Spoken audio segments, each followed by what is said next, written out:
Start now. Okay, see, last lecture we have seen all the types of research, all the 8 types of research we have completed. And as I told you, like research process is also one kind of a steps only. So there are different steps that we have to follow to understand the research process.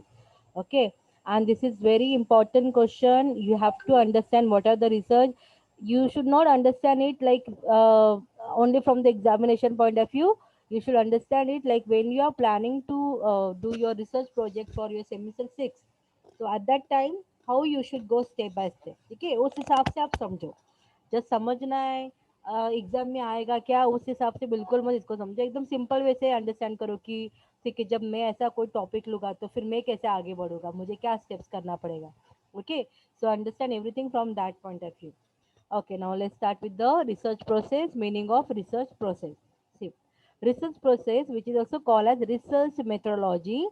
इसके ऊपर आपको एक section लिखना पड़ता है research methodology के ऊपर कि आप क्या प्लान करने वाले हो, रिसर्च मेथड में क्या क्या होने वाला है करके. You need to write one page while making the project. तो ये ध्यान में दो.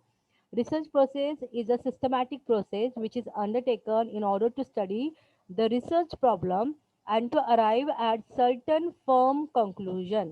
Every research problem is unique and requires a special emphasis and treatment. Research process consists of a sequence of steps that have to be undertaken while undertaking a research project. In short, research process includes series of steps which need to be planned and performed in a specific order for orderly completion of research activity.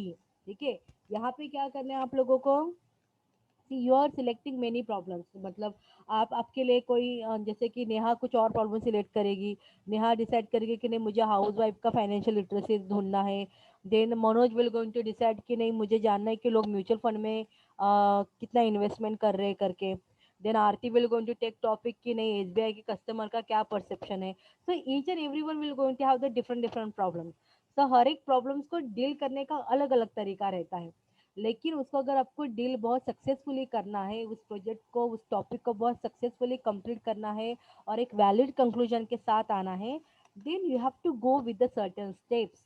तो certain steps you have to plan. और वो plan ही नहीं करना है तो उसको जब आप लोग एक्चुअल में परफॉर्म करने जाओगे तो एक स्पेसिफिक ऑर्डर में उसको परफॉर्म करना है to complete your research activity. So when we are doing certain steps तो उस स्टेप्स को कहा जाता है it is a research process here. Okay, the term research is defined as an academic activity that involves identifying the research problem. Identifying the research problem मतलब क्या कि आप कुछ अभी एक टॉपिक डिसाइड करने वाले हैं कि हाँ मुझे ये प्रॉब्लम के ऊपर स्टडी करना है. देन फॉर्मुलेटिंग अ हाइपोथेसिस, आप कुछ अजम्पशन लगाओगे. Then collecting and analysing the data and reaching specific conclusion in the form of solution और जनरल थियरी. मतलब आपने एक प्रॉब्लम डिसाइड किया, प्रॉब्लम के बाद में आप आपका खुद का अजम्पशन लगाओगे कि मेरे हिसाब से एज अ रिसर्चर नहीं नहीं हाउस वाइफ को कुछ ज़्यादा फाइनेंशियल लिटरेसी अवेयरनेस नहीं रहेगा. ये नेहा ने अजम्पशन लगा दिया, मतलब नेहा ने ये हाइपोथेसिस लगा दिया. उसके बाद में नेहा उसके अकॉर्डिंग क्या करेगी, अभी इंफॉर्मेशन कलेक्ट करना स्टार्ट करेगी. इंफॉर्मेशन अभी लोगों हाउस वाइफ से उसने इंफॉर्मेशन कलेक्ट किया, उनसे जाना कि उनको क्या क्या पता है. उसके बाद में वो उसको एनालिसिस करेगी. एनालिसिस करेगी मतलब वो देखेगी कि अच्छा मेजोरिटी हाउसवाइफ को ये चीज़ पता है, उनको बीसी के बारे में पता है, लेकिन उनको एफडी के बारे में इतना कुछ पता नहीं है. उनको आरडी के बारे में पता है लेकिन उनको बाकी उनका तो अकाउंट भी नहीं है किधर भी. So that way she will able to get the information कि मैक्सिमम लोगों का सिचुएशन क्या है करके. And as per that analysis she will going to come out with a specific conclusion. Okay, so when we and that conclusion will going to give a certain solution also कि आपको क्या पता लगा कि housewife कहाँ पे lacking है और ये लोग यहाँ पे लैकिंग है. इसका रीज़न ये है कि ये लोग बाहर ही नहीं निकलते और कोई बैंकिंग काम ही नहीं करते हैं या फिर इनको इसके बारे में नॉलेज ही नहीं है. सो ये उसको फाइंड आउट हुआ एनालिसिस के थ्रू. देन उसके हिसाब से now Neha will give certain solution कि क्या करना चाहिए करके. उनको ये बैंकिंग हैबिट्स में इन्वॉल्व करने के लिए हमें क्या करना चाहिए, उनको ज़ीरो अमाउंट डिपॉजिट करके अकाउंट ओपनिंग के लिए अलाउ करो वगैरह. So that way she will come out with a certain solution. So this is very. So ये मतलब जब हम लोग प्रॉपर रिसर्च प्रोसेस करते हैं ना तो हम लोग ऐसे इस वे से हम लोग एक प्रॉपर कंक्लूजन भी दे सकते हैं, and that way we can successfully complete our research activities also. Okay. See, this definition of research is also applicable to research process as it notes major steps in the research process itself. In brief, marketing research process involve identification of marketing problem, research design, collection of data, analysis of data, interpretation of data, drawing conclusion and making recommendation to solve the specific marketing problem. It is a lengthy process involving many steps which need to be integrated properly. मतलब ऐसा नहीं कि research problem मैंने find out किया, मुझे इसके ऊपर study करना है और मैंने गूगल से इंफॉर्मेशन ले लिया और मैंने वही सेम का सेम वैसे का वैसा मैंने प्रोजेक्ट में डाल दिया. That will not be consider as your research steps. Okay, इसको रिसर्च प्रोसेस नहीं कहा जाता है. Research process is having a lengthy steps और आपको वो पूरा कवर अप करना है, then only you can come with the proper result or we can say the conclusion. Okay, a research project is conducted or channelized through several steps called research process. Various steps involved in this process are interwoven into each other in the sense that each step will have some influence on the successive steps. मतलब जैसे one by हम लोग step लेके लेते जाते हैं ना, तो पहले वाला स्टेप की वजह से आपका आगे वाला स्टेप अच्छा जाएगा. That way they are trying to saying you. Thus, procedure or the process means a sequence of steps to be taken to initiate and complete the entire research project. The chart given on the next page suggests the steps involved in research process. A brief description of the steps in the research process as given in is as given on the next page. देखो total कितना steps है यहाँ पे बताओ मुझे student. How many steps you can see on the screen. Total कितना steps दिया है. 12. 12 स्टेप्स दिया है. ठीक है. सबसे पहला स्टेप क्या है यहाँ पे. Who will read that. Yes. Selecting the Selecting the research research topic. topic. Yes, selecting the research topic. अभी देखो सिलेक्टिंग द रिसर्च टॉपिक मतलब यहाँ पे क्या होता है कि आपको जिसके ऊपर इंटरेस्ट है कि हाँ मुझे ये टॉपिक के ऊपर इंटरेस्ट है. जैसे मैंने आपको कुछ टॉपिक्स बताए यहाँ पे कि बैंकिंग से रिलेटेड, कि फाइनेंशियल एरिया से रिलेटेड मैंने आपको कुछ टॉपिक बताए. तो वैसे अगर आपको इंटरेस्ट है तो you can take one topic. तो सबसे पहले आपको एक स्पेसिफिक प्रॉब्लम वहाँ पे सिलेक्ट करना है. Are you getting me. तो what topic we can take here. बताओ मुझे, आप लोग को एक टॉपिक बताओ मुझे कि हम लोग उसके बेस के ऊपर एग्जाम्पल के फॉर्म में आगे बढ़ेंगे.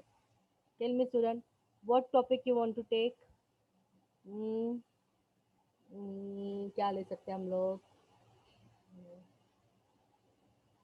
बैंकिंग के ऊपर ही लेंगे क्या, वैसे करेंगे. ओके चलो, will take a topic on Yes. a study on the customer of State Bank of India. Study on अच्छा देखिए, a study on satisfaction level of State Bank of India customers. ठीक है. स्टेट बैंक ऑफ इंडिया के जो customers है, जो account holders है, उनका क्या सेटिस्फैक्शन लेवल है, ये हम लोगों को जानना है. Okay, in case of services, मतलब whatever services SBI is providing, so whether SBI customer are really satisfied with those services or not. ये अपना टॉपिक समझा आपको टॉपिक ये. यस, समझा है नहीं. Yes, ma'am. हाँ ठीक है. तो मैंने वहाँ पे क्या किया, मेरा पहला स्टेप है सिलेक्टिंग द रिसर्च टॉपिक. तो मैंने वहाँ पे मेरा टॉपिक अभी सिलेक्ट कर दिया. What is the next step here student. Next step क्या है. Defining the research problem. Yes, अभी डिफाइनिंग द रिसर्च प्रॉब्लम, ये सेकेंड स्टेप है. डिफाइनिंग द रिसर्च प्रॉब्लम मतलब क्या कि मैंने टॉपिक तो लिख लिया अभी वहाँ पे, लेकिन वो प्रॉब्लम क्या है, मतलब क्यों वो मेरे लिए प्रॉब्लम है, मुझे पहले वो पता होना चाहिए. Okay, I should able to understand why it is a problem. See, यहाँ पे उन्होंने कैसे एक्सप्लेनेशन दिया है. In this steps of the research process, the researcher has to identify and define the research problem which acts as a base of research project. मतलब जो तुम्हारा project का बेस रहेगा. Problem formulation is a major step in the research process. A researcher should have clear understanding about the research problem selected. There should not be ambiguity as regards research problem selected. Normally, there are two types of a research problem: those which relate to state of nature, or those which relate to relationship between different variables. So initially the researcher may state the problem in a general way, but in a due course he will resolve ambiguities and define the research problem precisely. This facilitates appropriate data collection for solving the research problem, and he will arrive at a suitable conclusion and the appropriate solution can be decided. देखो, मैंने यहाँ पे topic लिया है, मैंने पहला जो selecting the research topic था वो मैंने लिया है कि अ study on the services, a study on the SBI account holder on the services satisfaction level of SBI account holder on the services which has been provided by the state bank of India. तो अभी मुझे उससे ये पता लग गया कि मैं यहाँ पे बात करने वाली हूँ ओनली अकाउंट होल्डर की. ठीक है, मुझे देखो यहाँ पे कंफ्यूजन नहीं चाहिए कि मैं किससे बात करूँ करके. मुझे अभी ये क्लियर हो गया टॉपिक के थ्रू कि मुझे अकाउंट होल्डर से बात करना है, उनसे मुझे इंफॉर्मेशन लेना है, और मुझे उससे पहले ये जानना है कि स्टेट बैंक ऑफ इंडिया क्या क्या सर्विसेज देती है उनके अकाउंट होल्डर को. Because here I am talking about the services provided by the state bank of India, और उसके ऊपर उनके कस्टमर का क्या व्यू है, whether they are really satisfied with the services or not, ये मुझे फाइंड आउट करना है. So that way I should not have any ambiguity to understand the topic. मुझे वहाँ पे confusion ही नहीं चाहिए कि मुझे एग्जैक्टली exactly क्या फाइंड आउट करना है करके. मैंने आपको बोल दिया, ऐसे ही बोल दिया कि चलो टॉपिक ले लो आप, और आप लोगों ने डिसाइड किया कि study on SBI account holder. ठीक है, लेकिन एसबीआई अकाउंट होल्डर के ऊपर आप क्या स्टडी करने वाले हो, मतलब एग्जैक्टली क्या पता लगाने वाले हो, अगर आपका वो डिसाइडेड नहीं है, इट मीन्स वॉट योर, आपको जो सिलेक्टिंग द रिसर्च टॉपिक है वो गलत हो गया है. बिकॉज वो आपको स्पेसिफिकली बता नहीं रहा है कि आपको किसके ऊपर फोकस करना है. But as we have selected the topic that the study on the SBI account holder on the services provided by the SBI, मतलब ये मुझे यहाँ पे क्लियरिटी हो गया कि एसबीआई अकाउंट होल्डर से तो मैं बात करने वाली हूँ, उनके बारे में ही स्टडी करने वाली हूँ, लेकिन उनके बारे में जो मैं स्टडी करने वाली हूँ वो इससे रिलेटेड रहेगा कि एसबीआई जो जो सर्विसेज उनको प्रोवाइड करता है वो उनको कितना उससे वो कितना सेटिस्फाइड है या नहीं है. Are you getting me student? तो that is the way, this is the way of defining the research problem. कि आपको क्लियरिटी आना चाहिए कि आपको क्या फाइंड आउट करना है करके. समझा आपको ये प्रॉब्लम? सेकेंड वन समझा step? Yes student? Yes. Yes. हाँ. One now what is the third problem here? Third steps क्या है बताओ मुझे. Deciding objectives of research. The third step is deciding the objectives of research. अभी ये इसके ऊपर है ना बहुत सारे स्टूडेंट बहुत टाइम पास करते हैं कि मैम ऑब्जेक्टिव क्या लिखूँ, ऑब्जेक्टिव क्या लिखूँ, ऐसे चलता है. बिकॉज आप लोगों को प्रोजेक्ट में ऑब्जेक्टिव भी लिखना रहता है.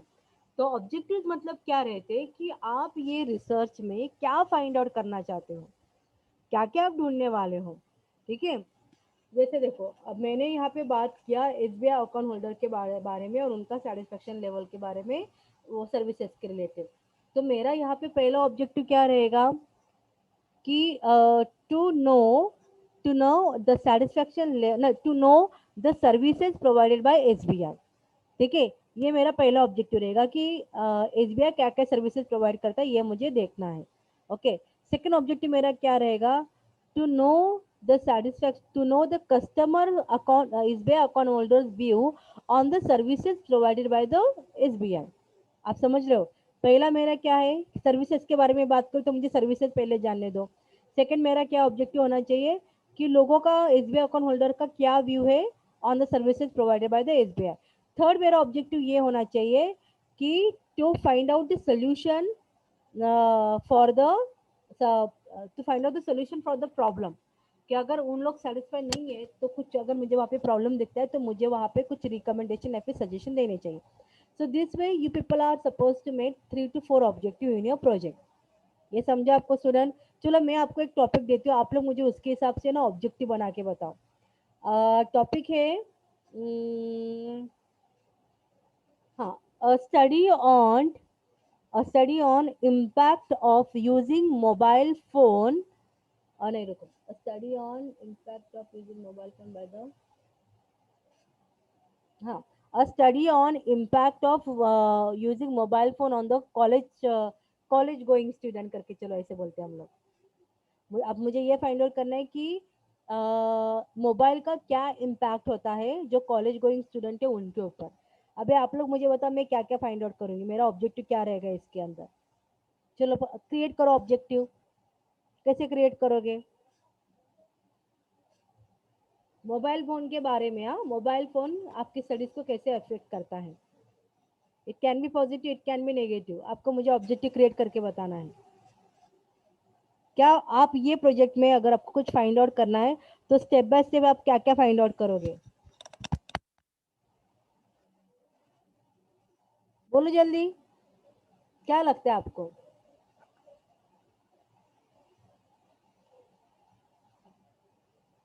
अच्छा चलो, इम्पैक्ट ऑफ मोबाइल फोन क्या होता है आपके स्टडीज के ऊपर, ये बताओ मुझे। बहुत नेगेटिव एंड पॉजिटिव होता है। नेगेटिव भी है और डिपेंड हाँ डिपेंड। डिपेंड ऑन यूजर, कैसा कैसा का यूजर यूज करता है। तो अभी तुझे वो तो आइडिया है शिवा कि इसका पॉजिटिव भी हो सकता है लेकिन नेगेटिव भी हो सकता है, लेकिन तुझे ये पता नहीं कि कितने लोगों के ऊपर इसका पॉजिटिव इम्पैक्ट हुआ है, कितने लोगों के ऊपर इसका नेगेटिव इम्पैक्ट हो रहा है। And for that reason you are trying to find out the information. Correct. तो तुझे वो हाँ, फाइंड आउट करना है। ठीक है। पहले क्या फाइंड आउट करना है? तेरा पहला फोकस कहाँ पे जाएगा? हम कितने लोग फोन यूज करते हैं, दम करे। या फिर यस, कौन सा क्वालिटी का फोन यूज करते हैं, वेरी गुड। ठीक है, मतलब बताइए। ये स्टेप्स रहता है। See it is going very well. मतलब सबसे पहले तुम्हें क्या फाइंड आउट करना है द सिंपल वे में, to find out how many college going students are using the mobile Android mobile phone. Because उसके ऊपर ही आप लोग बहुत ज़्यादा नेगेटिवली जा सकते हैं। अगर आपके पास सिंपल मोबाइल फ़ोन है तो ऑब्वियसली वहाँ पे नेट नहीं, कुछ नहीं, तो वो ज़्यादा इम्पैक्ट नहीं करेगा। जस्ट कॉलिंग के लिए ही उसको यूज़ किया जाता है। ओके, तो जो सबसे पहला रहेगा, first of all to find out how many college going students are using the mobile phone. Second रहेगा to find out uses of mobile phone, like for what purpose the mobile phone is being used। Okay, मतलब maximum किस, ये mobile phone जो use करते हो वो ज़्यादा से ज़्यादा किसके लिए यूज़ किया जाता है? कॉलिंग के लिए, पढ़ाई के लिए, ओनली फॉर लेक्चर अटेंडिंग, या फिर नहीं बाकी लोगों के पास है करके मैंने भी मोबाइल लिया, तो वो सब मुझे उस ऑब्जेक्टिव से पता लग जाएगा। थर्ड फिर मैं वहाँ पे बोलूँगी कि टू स्टडी द इम्पैक्ट। ठीक है, थर्ड मेरा आएगा to study the impact of mobile phone on their studies. तो अभी मैं इम्पैक्ट जानना चाहती हूँ कि उनके स्टडीज़ पे क्या इम्पैक्ट है। सो बिफोर मोबाइल फ़ोन, जैसे उनके हाथ में मोबाइल फ़ोन आया था, उससे पहले उनका क्या स्कोरिंग था एग्ज़ाम में, और जब उनके हाथ में मोबाइल फ़ोन आया उसके बाद में उनका क्या स्कोरिंग हुआ। So that will go able to that will going to make you understand कि what exactly the impact on their study। अगर वहाँ पे स्कोरिंग कम हो गया है तो yes, it has a negative. अगर उनका स्कोरिंग बढ़ चुका है आफ्टर मोबाइल फ़ोन आने के बाद में, तो it could be the positive. तो आप उसके थ्रू उनको क्वेश्चन कर सकते हो कि आप लोग इसको पढ़ाई के लिए यूज़ करते हो क्या, तो आप क्या क्या फाइंड आउट करते हो इसके थ्रू। तो कोई बोलेगा कि नहीं, मुझे लेक्चर्स अटेंड करने के लिए मिलते हैं, मुझे नोट्स मिल जाता है ग्रुप में जो भी डाला जाता है उसके बारे में, कुछ नहीं समझा तो मैं गूगल से सर्च कर सकता हूँ immediately. So that way you will come to know the positive impact also as well as the negative also. कोई बोलेगा कि नहीं, लेक्चर अटेंड करना चाहता हूँ लेकिन क्या होता है कि थोड़ा मेरा माइंड डाइवर्ट हो जाता है और मैं कोई और चीज़ों को वहाँ पे सर्च करता रहता हूँ करके, तो मैं लेक्चर के ऊपर फोकस नहीं कर पाता हूँ, और पूरा दिन मैं गेम खेलता रहता हूँ। So that can of a negative impact also. लेकिन आपको जो रिस्पॉन्ड रहेगा उन्होंने वैसे आंसर देना चाहिए फ्रैंकली, एक्चुअल में क्या कर रहे हैं वो लोग करके, तभी आपको एक प्रॉपर कंक्लूजन के साथ आ सकते हो। सो ऑब्जेक्टिव क्रिएट करना मतलब समझा आपको स्टूडेंट क्या होता है करके, कि आपको पता होना चाहिए कि आपको क्या फाइंड आउट करना है exactly. Are you able to understand? जैसा ओके, नाउ द फोर्थ जैसा ईयर फोर्थ स्टेप देखो, पहले मैंने क्या किया, सिलेक्टिंग द रिसर्च प्रॉब्लम, उसके बाद में डिफाइनिंग द रिसर्च प्रॉब्लम, उसको मैंने डिफाइन किया क्लियरली कि क्या है वो। थर्ड मैंने किया कि deciding the objectives of research, कि मैं रिसर्च क्यों कर रही हूँ, मुझे क्या फाइंड आउट करना है। And the fourth one year, extensive literature survey, और वी कैन से सर्वे ऑफ लिटरेचर। ये आपको लिखना पड़ता है आपके प्रोजेक्ट में। ओके, ये बहुत ज़रूरी रहता है। And you should give at least 2 or 3 pages of your research project on review of literature. So review of literature क्या होता है कि what ever topic you have decided, ठीक है, जैसे you people have decided a topic on the like I have given you impact of mobile phone on the youth study. ठीक है, ये अगर अपना टॉपिक है तो इसके ऊपर आपको रिव्यू ऑफ लिटरेचर करना है। तो आपको पहले ये देखना है कि लाइक प्रीवियसली, मतलब ये टॉपिक आपने लेने से पहले किसी और रिसर्चर ने, किसी और लोगों ने ऐसे टॉपिक के ऊपर कभी स्टडी किया है क्या? उन्होंने ऐसे कोई रिसर्च पेपर लिखा है क्या, या फिर गूगल पे ऐसा कोई आर्टिकल है क्या, या फिर कोई बुक में इससे रिलेटेड कुछ इन्फॉर्मेशन है क्या कि मोबाइल फ़ोन कैसे अफेक्ट करता है स्टूडेंट्स की स्टडीज़ के ऊपर। ठीक है, तो आप वैसे बुक्स को ढूंढोगे और वो बुक्स में जो ऑथर रहेंगे आप उनका नाम लिखोगे, ऑथर के आगे ब्रैकेट में आप लिखोगे कि वो जो बुक है या फिर जो आर्टिकल है वो कौन से साल में लिखा गया है, उस साल को आप ब्रैकेट में लिखोगे। एंड देन उसके आगे उन लोगों का क्या पॉइंट ऑफ व्यू है, they have come with what conclusion, वो लोगों का क्या पॉइंट ऑफ व्यू है कि what kind of like in what way the mobile phone will going to have an impact on the studies of college going student. तो आपको वो लिखना है। तो वैसे आपको जब आप लोग एक्चुअल में प्रोजेक्ट करना स्टार्ट करोगे तो उस टाइम पे यू शुड राइट एटलीस्ट ऐसे 10 बुक्स का तैयारी रखना है आपको। 10 बुक का आप मुझे रिव्यू ऑफ लिटरेचर लिख के बताओगे। Are you getting me? So this is what the review of literature. अभी आप बोलोगे लेकिन मैम रिव्यू ऑफ लिटरेचर का क्या फ़ायदा है, वो लोगों ने जो लिखा है वो लोगों को जो लगता है उससे हम लोगों को क्या बेनिफिट है। तो उससे हमें आइडिया आता है कि पहले लोगों ने जो रिसर्च किया था तभी उनके पॉइंट ऑफ व्यू से maximum was the positive impact और the negative impact, that we will come to know. Okay, and then later on जब आप लोग स्टडी करोगे at that time you will able to understand कि अच्छा तुम्हारी research में क्या बता रहा है। तो उनका अगर भले वो रहेगा 1991 का बुक रहेगा and now you are doing research on the same topic on 2021। सो 1991 में इतना कुछ ज़्यादा खास इम्पैक्ट नहीं रहेगा because many of them were not using the mobile phone, ऐसा हम लोग बोलेंगे। लेकिन 2021 में maximum people are having mobile phone and it has a positive impact or because it has a negative impact, वो तुम्हें पता चलेगा। One more thing that you will come to know कि शायद तुम्हारे दिमाग में एक कॉन्सेप्ट नहीं आया रहेगा कि अरे मुझे ये भी स्टडी करना चाहिए करके। मुझे वैसे भी पूछना चाहिए था कि जो मोबाइल फ़ोन आप लेते हो, मोबाइल फ़ोन आपके हाथ में रहता है तो आप मैक्सिमम टाइम ये मोबाइल फ़ोन किन चीज़ों के लिए यूज़ करते हो। तो ये जो पहले वाला जो 1991 में जो रिसर्चर ने लिखा था तो उसको ऐसे पता चला कि मैक्सिमम लोग जो मोबाइल फ़ोन है ये जस्ट कॉलिंग के लिए यूज़ करते थे। ठीक है, ये वहाँ पे पता चला।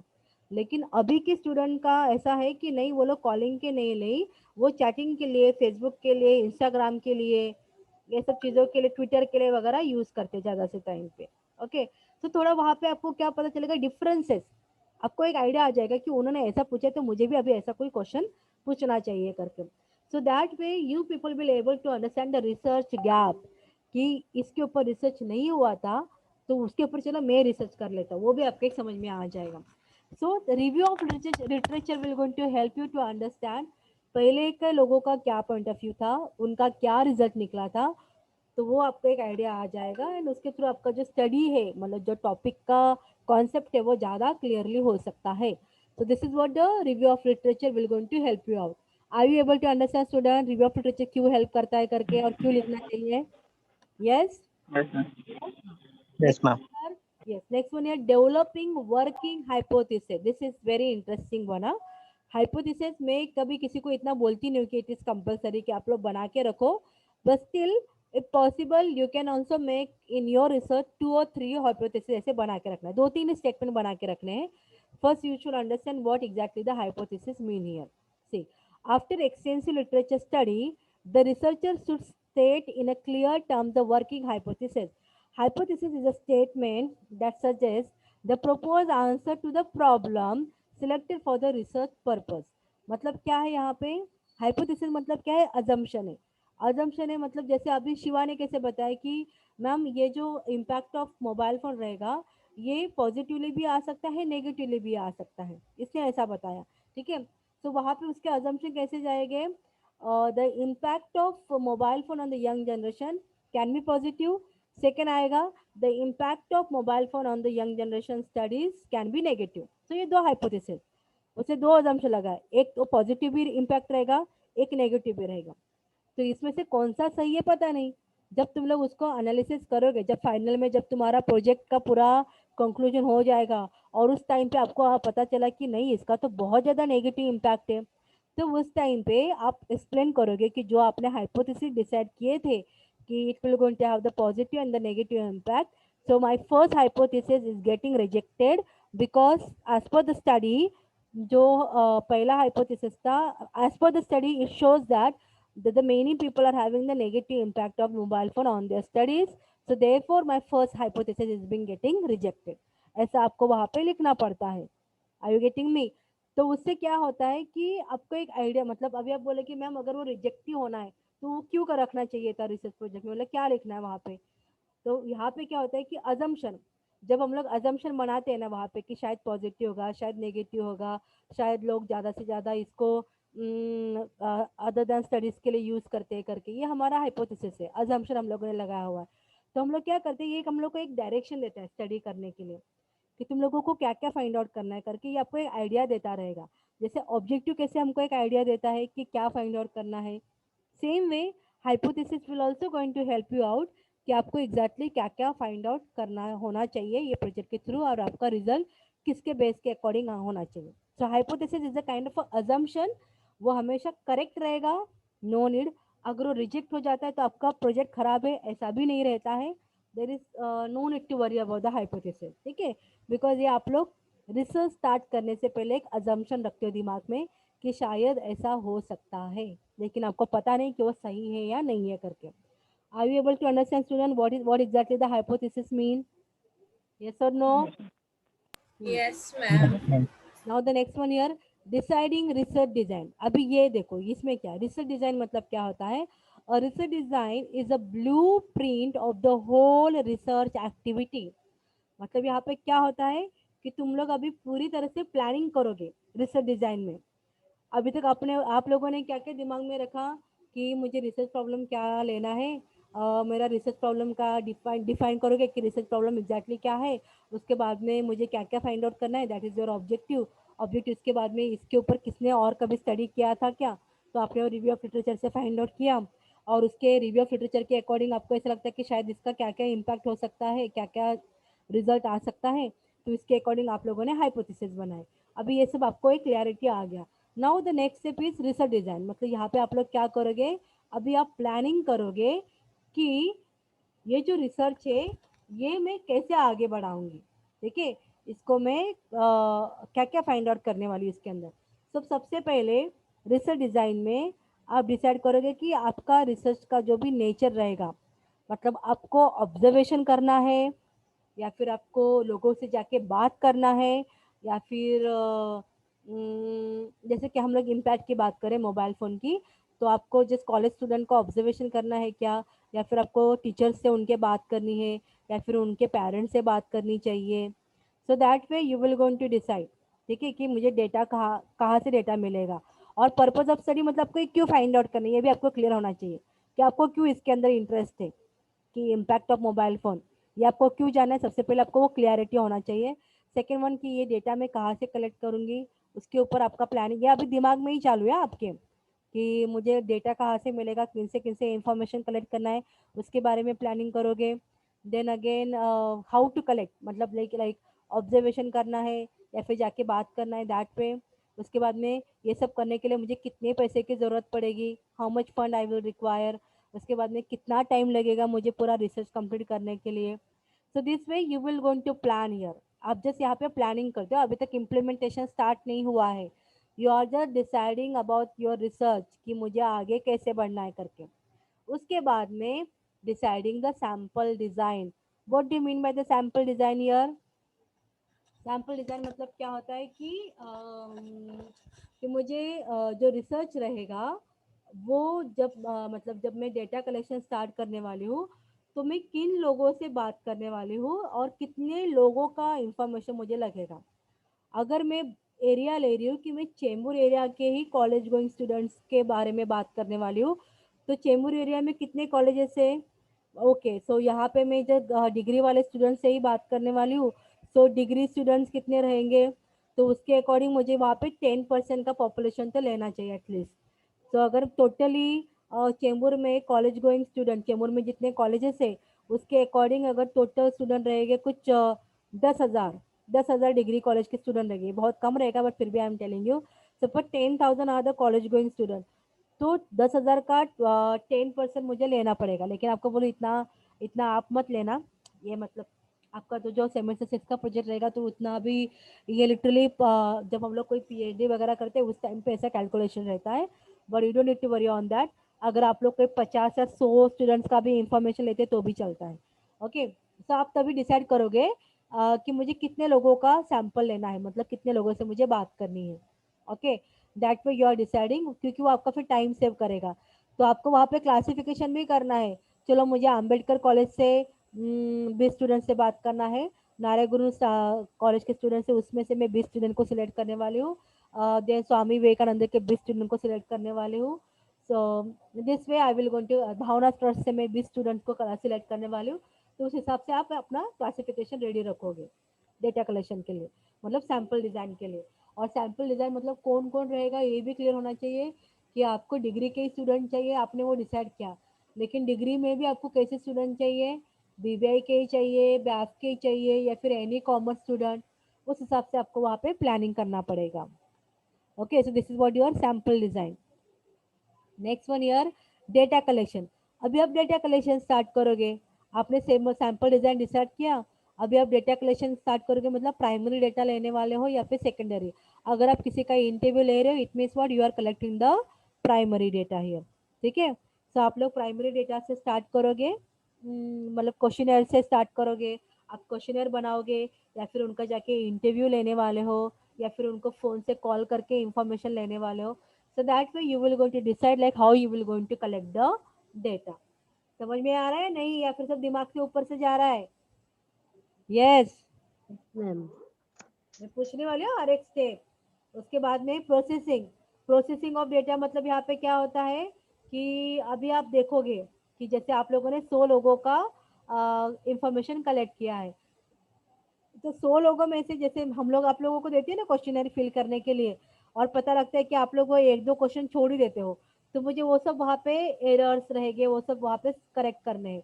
तो ये हो गया मेरा प्रोसेसिंग ऑफ डेटा, मतलब कितने लोगों ने कहा कि उनके पास एंड्रॉयड मोबाइल फ़ोन है, तो येस वालों का मैंने अलग डेटा कर दिया। कितने लोगों ने नो कहा तो उनका मैंने डेटा अलग कर दिया, मतलब मैंने क्लासिफिकेशन कर दिया। देन मैं उसका एक टेबल फॉर्म में करूँगी कि स्वामी विवेकानंद कॉलेज के स्टूडेंट का क्या पॉइंट ऑफ व्यू है, नारायण गुरु कॉलेज के स्टूडेंट किसके लिए यूज़ करते करके। So that way I am classifying the data कि कितने लोगों ने कहा स्टडीज़ के लिए, कितने लोगों ने कहा मैक्सिमम टाइम गेमिंग के ऊपर, कितने लोगों ने कहा कि मैक्सिमम टाइम चैटिंग के ऊपर, कितने लोगों ने कहा कि मैक्सिमम टाइम यूट्यूब के ऊपर। सो that way I am classifying and tabulating my data. ये हो गया तुम्हारा प्रोसेसिंग ऑफ डेटा। उसके बाद में एनालिसिस एंड इंटरप्रिटेशन। यहाँ पे आप लोग क्या करोगे कि जो जो डेटा आपको दिखा है, जो जो आपने बनाया, तो उसके अंदर आपको ऐसे सपोज एक टेबल हो गया, एक टेबल का हेडिंग है the maximum time you are spending on mobile phone. तो यहाँ पे मैक्सिमम टाइम आप किस किस चीज़ के ऊपर स्पेंड करते हो, तो वहाँ पे आपको आइडिया है कि मैक्सिमम लोगों ने कहा कि उनका मैक्सिमम टाइम जो जाता है मोबाइल फ़ोन पे, वो उनका बेसिकली यूट्यूब के वीडियोस देखने में जाता है। ओके, तो यूट्यूब की वीडियोस में देखने के लिए जाता है, तो चलो एक मुझे मिल गया। तो यूट्यूब की वीडियोस में भी आप लोग पूछेंगे कि is it related to studies, और is it related to your what we can say your habit, और like any hobbies you want to learn, ऐसे कुछ वहाँ पे रहेगा, कोई any things you want to learn करके। तो उसके रिलेटेड, या फिर कोई हॉलीवुड का या बॉलीवुड का न्यूज़ देखना है, मूवीज देखने के लिए आप लोग यूट्यूब को यूज़ करते हो क्या, या फिर फनी वीडियोस देखने के लिए करके। सो दैट वे हम लोग वैसे वहाँ पे क्लैरिटी पूछते हैं। तो it will going to give you the idea कि आप वहाँ पे क्या करते हो, अलग अलग करके रहते हो। तो आपको पता लगता है कि हाँ, maximum students are using the YouTube, spending their maximum time on watching the YouTube video which is based on the education. ठीक है, ऐसा पता नहीं ऐसा सच्ची में है या नहीं, लेकिन मैं तुम लोगों को खुश रखने के लिए बोल रही कि हाँ चलो आप लोग एजुकेशनल वीडियो ज़्यादा देखते हो करके। ओके, तो ये मेरा एनालिसिस हो गया और ये मेरा इंटरप्रिटेशन हो गया। उसके बाद में हम लोग कौन से स्टेप में थे? हाँ, देन हाइपोथेसिस टेस्टिंग। अभी आपने एनालिसिस कर दिया, आपके पास एक कंक्लूजन आ चुका है कि लोग क्या करते हैं एग्जैक्टली, मोबाइल फ़ोन किन चीज़ों के ऊपर ज़्यादा यूज़ करते हैं।